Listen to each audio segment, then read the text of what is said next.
The cattle drive is one of the most iconic symbols of the Old West frontier. One of the most ambitious of these drives involved Nelson's story and his cattle drive from Texas to Montana.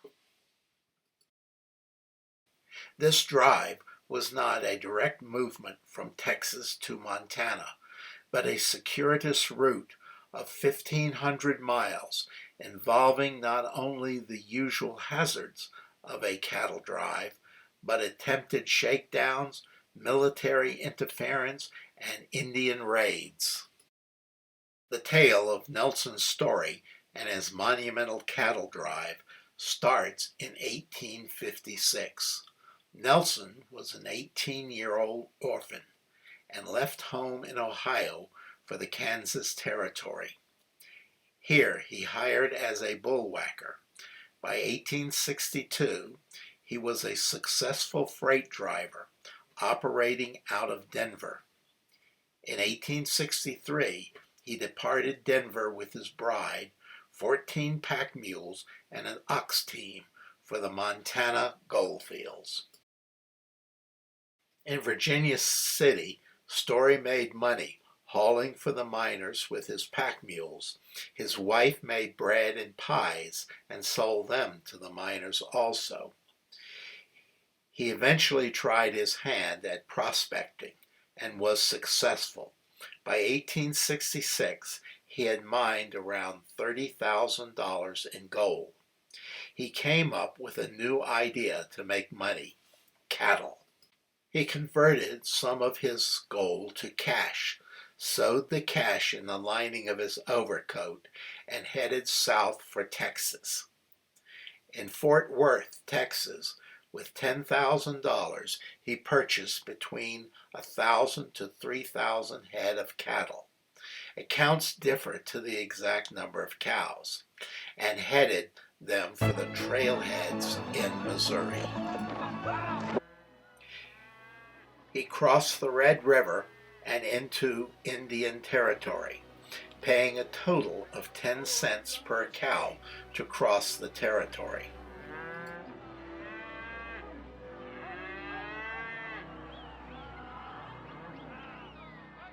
Upon entering southwestern Kansas, he was confronted by Jayhawkers, who control that region of the state.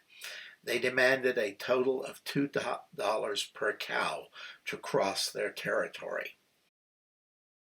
Story refused to pay and turned his cattle west and then north to Leavenworth, Kansas. Once again, he was prevented from reaching the railhead, this time because of fear of Texas tick fever. Remembering that miners in Montana had to eat, whether they struck it rich or not, he decided to drive the cattle to Montana. In Leavenworth, he purchased 25 repeating rifles, 15 wagons with merchandise, and 150 oxen. He took his herd and headed west along the Immigrant Trail.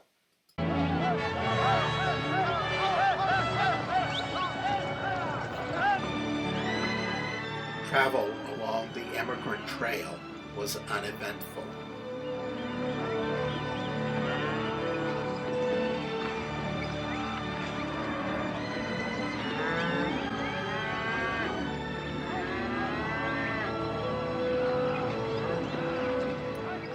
At Fort Laramie, he was discouraged from going to Montana because of Indian problems along the Bozeman Trail.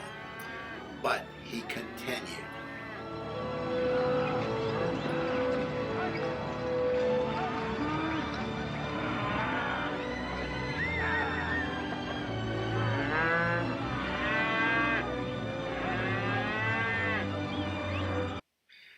Near present-day Douglas, Wyoming, he crossed the North Platte River and on to the Bozeman Trail.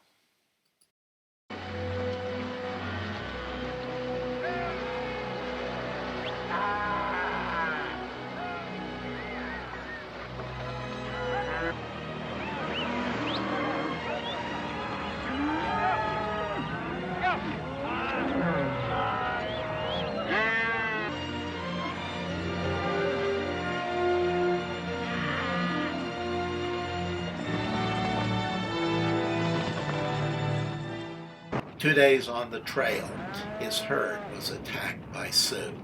The cattle were stampeded, 2 men wounded, and 100 cows taken. After quieting down the cattle and caring for the injured drovers, Story organized a recovery party. They tracked the Indians and the cattle. At dusk, Story and his men found the camp with the cattle bedded down in a circle of teepees. The cowboys attacked.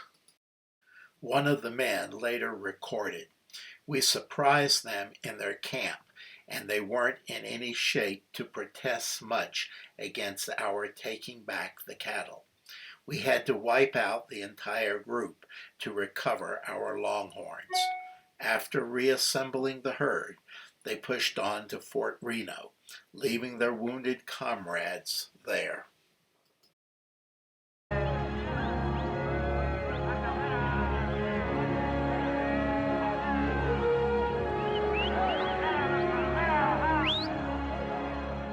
A few days later, they reached the newly built Fort Phil Kearny, and another obstacle.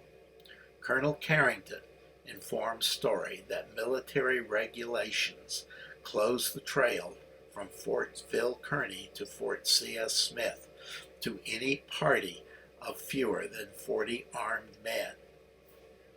Story argued that his 25 repeating rifles equaled the firepower of 100 men armed with single-shot Springfields of the military. Carrington remained firm. No movement further north. To make matters worse, Story was ordered to camp 3 miles from the fort. Carrington needed the pasture near the fort for his cattle. The traveling season was almost over. It was mid-October, and there was slim chance of any more groups traveling north. Story believed that Carrington was hoping to force him to sell his cattle to the army to replenish the fort's dwindling meat supply. Nevertheless, not wanting to tangle with the military, Story tightly corralled his cattle and set up a vigilant guard. He would wait 1 week. After a week, Story assembled his men and asked them to vote whether to remain for the winter or defy the military orders and strike out to Montana. With one exception, the crew voted to go to Montana. The sole descending cowhand was tied and put in a wagon. That evening, the men and cattle departed the area. The next day, the dissenting cowboy was released and given the choice: stay with the drive or return to the fort. He stayed with the cattle drive. When Carrington discovered that Story had given him the slip, he was furious. There was, however, not much he could do. Mindful of his responsibility to protect travelers on the Bozeman Trail, Carrington did send 15 mounted infantry to escort the drive, technically bringing the party to 40 armed men. The outfit moved on, traveling by night and grazing by day. They fought off 2 more Indian attacks, and 1 cowboy was killed. In early December, Story arrived near present-day Livingston, Montana, and established winter quarters in Paradise Valley. For the next few years, he bought and sold cattle to the miners in the Montana goldfields, becoming the area's first cattle baron. Story used his business skills and cattle fortune to develop successful business adventures in banking, grain futures, and mercantile to become Montana's first millionaire.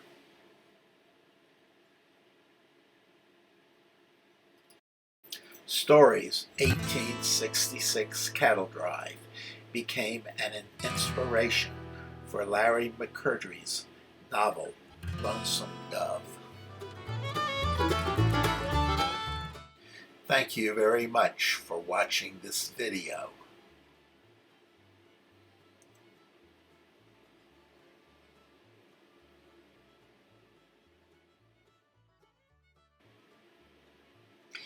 If you like these videos, and I hope you do, please continue watching, subscribe, like, and give a comment.